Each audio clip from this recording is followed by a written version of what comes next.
పేరెత్తితేనే భయపడిపోయే ఒక ప్రదేశానికి కాశీలో మిమ్మల్ని తీసుకువెళ్తాను రండి. కాశీలో మణికర్ణికి అంత బాగా నచ్చింది కదూ. దేవతలతో స్నానం, పితృదేవతల ప్రీతి, విష్ణుకుండం, దత్తదర్శనం, ఫుల్లుగా పుణ్యం. మరి మనకు నచ్చని, అసలు స్వీకరించని శివయ్య అక్కడే ఉండే మరో చోటు చూపించనా? మరణం.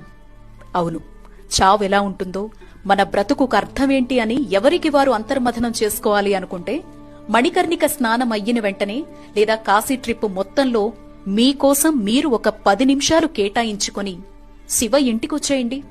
అదే అండి కాశీకి అసలైన అర్థమైన మహాశ్మశానానికి.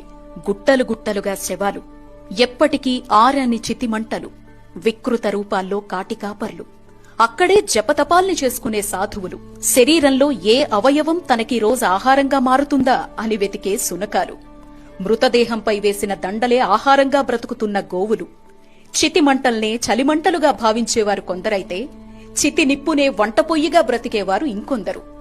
రండి, కూర్చోండి కాసేపక్కడ. ఇవి కాశీలో కనపడే సత్యాలు. జీవితమంతా నేను, నాది అనే రెండింటి మధ్య చిక్కుకుపోయి జీవిత పరమార్థాన్ని, ఈ శరీరం లేకపోయినా ఏది శాశ్వతమో తెలిపే అసలైన చోటు ఈ మహాశ్మశానం. రాజు లేదు, పేద లేదు, ధనిక లేదు, బీద లేదు, ఇక్కడంతా ఒక్కటే. నీకోసం నీ వాళ్ళిక్కడికొచ్చినా డౌన్లోడ్ షేర్ చాట్.